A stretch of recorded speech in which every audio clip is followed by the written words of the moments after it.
wabarakatuh. Waalaikumsalam warahmatullahi wabarakatuh. Selamat datang di Tiba-Tiba Podcast. Perkenalkan, saya Winarsi Suci Pratiwi Seko yang akan menemani obrolan hari ini. Nah teman-teman, di sini kita tidak akan pintar, menggurui, ataupun yang lainnya. Di sini kita akan sama-sama saling bertukar pikiran.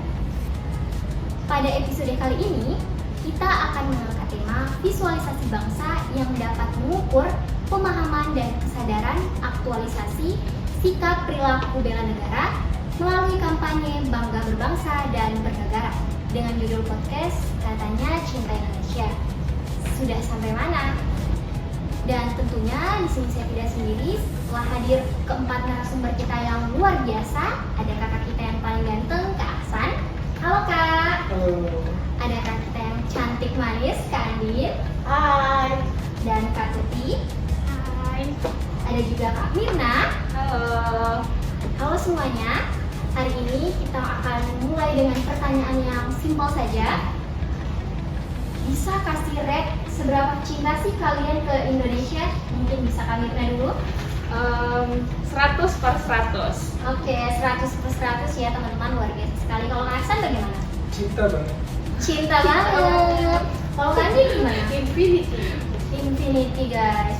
Yang terakhir, Kak Tuti? 1000/1000. 1000/1000. Oke, ternyata kita semua di sini sangat-sangat cinta dengan Indonesia. Mungkin kita masuk ke pertanyaan serius pertama. Apa sih wawasan kebangsaan itu, Kak Hasan, Kak Mirna? Menurutku tahu Ya, wawasan kebangsaan itu bukan tentang wawasannya saja, Ya. tapi bagaimana caranya kita terapkan nilai kebangsaan dalam kehidupan kita sehari-hari. Oke, bukan tentang sekedar wawasan saja, teman-teman. Nah, kalau wawasan kebangsaan itu seperti cara pandang kita dalam sebagai warga negara dalam memahami bangsa dan negara dengan cinta tanah air, dengan kesadaran dalam bernegara. Oke, ternyata wawasan kebangsaan itu bukan hanya sekedar pandangan, tetapi kayak perilaku yang Aksan. Oke, kita mungkin bisa lanjut ke pertanyaan berikutnya, yaitu bagaimana hubungan wawasan kebangsaan dengan cinta tanah air atau cinta tanah Indonesia. Mungkin bisa dijawab oleh Kak Tuti dan Kak Andin. Bisa Kak Andin lebih dahulu? Menurut saya sangat erat dan saling berkaitan. Wawasan kebangsaan menjadi landasan pemahaman, sedangkan cinta tanah air merupakan perwujudan sikap dan tindakan. Oke Kak, ternyata keduanya itu saling erat ya hubungannya. Kalau Kak Tuti sendiri bagaimana? Kalau menurut saya ya, wawasan kebangsaan itu dengan cinta tanah air itu bisa kita ibaratkan sebagai fondasi sama bangunan. Yang dimana itu kalau umpamanya fondasinya kokoh, otomatis bangunannya juga akan kokoh. Sama juga dengan wawasan kebangsaan. Kalau wawasan kebangsaannya kita kuat, otomatis cinta Indonesia kita itu atau cinta kepada bangsanya kita juga itu akan kuat. Selain itu cinta kepada bangsa ini kan lahir dari kegiatannya kita sehari-hari ya. Itu yang bagaimana kalau kita paham tentang bangsanya kita otomatis akan memunculkan nilai untuk memiliki dan berkontribusi kepada bangsa. Baik, terima kasih. Ternyata jawabannya sangat luar biasa, memberi kita gambaran yaitu fondasi dan bangunan di mana keduanya saling terhubung. Jika salah satunya lemah, maka yang lainnya akan terpengaruh. Oke, selanjutnya mungkin kita bisa kembali ke judul podcast kita hari ini. Katanya cinta Indonesia. Sudah sampai mana sih? Nah, sudah sejauh mana penerapan cinta tanah air yang telah dilakukan, serta kapan dan di mana saja kita seharusnya melakukan hal tersebut? Mungkin bisa dijawab sama Kak Hasan dan Kak Mirna. Silakan. Yang duluan siapa? Oke, Kak Mirna. Baik, itu biasanya kita cuma ucapkan cinta Indonesia saja, padahal sebenarnya harus ada aksi nyatanya. Nah, kehidupan sehari-hari seperti kita buang sampah pada tempatnya, kita keluar berkendara itu mematuhi peraturan lalu lintas, kita akrab dengan sesama satu perumahan atau gimana? Oke, kalau Kak Hasan Iya. sendiri bagaimana?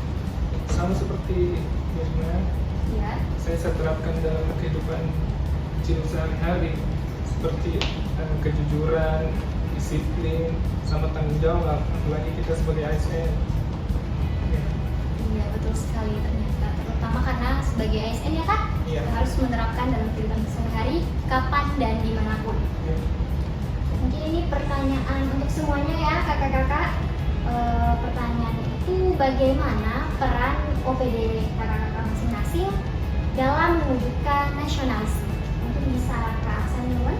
Kalau di OPD ku itu, nasionalisme itu termasuk melestarikan budaya lokal, serta melestarikan arsip, terus penyediaan koleksi, dan edukasi melalui literasi. Ya, kebetulan OPD-nya di Dinas Perpustakaan. Perpustakaan, ya. Sangat erat sekali ya Kak. Iya. Bisa Kak Mirna? Kalau saya dari Dinas Kesehatan biasanya itu melaksanakan program kesehatan nasional seperti melakukan kampanye hidup sehat dengan penyampaian informasi yang valid. Upaya perlunya nasionalisme diwujudkan itu dalam lingkup Dinas Kesehatan agar membangun kepercayaan publik sesuai dengan kebangsaan dan nasionalisme.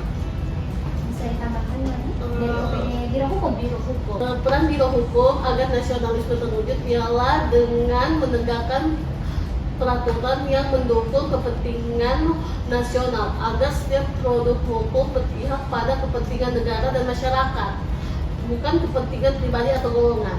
Baik, terima kasih Kak. Ternyata itu tadi peran Biro Hukum ya. Selanjutnya mungkin dari Kak Tuti yang bekerja di rumah sakit. Oke.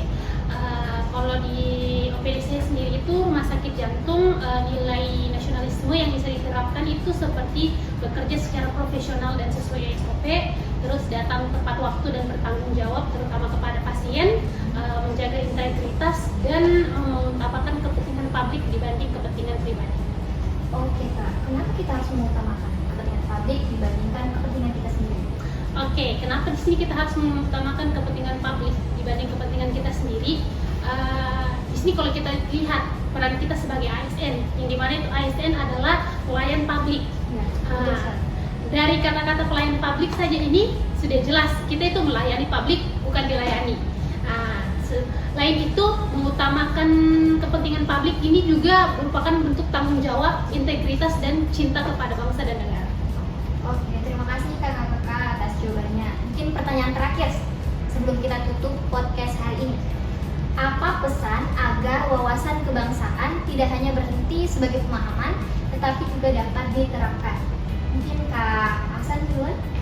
Harus konsisten Ya. antara kata dan perbuatan. Iya teman-teman, harus konsisten antara perkataan dan Dan perbuatan. Kalau Kandin bagaimana? Karena Indonesia dibangun oleh orang-orang yang peduli.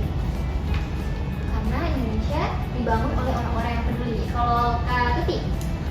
Menjadikan nilai kebangsaan sebagai habit. Karena diharuskan jadi habit, maka harus dimulai dari diri sendiri dan dari hal kecil. Oke, itu tuh tadi pesan-pesan dari narasumber kita yang hebat-hebat ini. Sebelum saya tutup, saya mau bertanya kepada teman-teman sekalian yang sedang menonton podcast hari ini, sudah seberapa cinta sih kalian dengan Indonesia? Tidak perlu dijawab sekarang, renungkan dulu jawabannya, kemudian kalian bisa jawab di dalam hati dan pikiran kalian. Sebelum berakhir, mungkin saya akan menyimpulkan bagaimana podcast kita hari ini.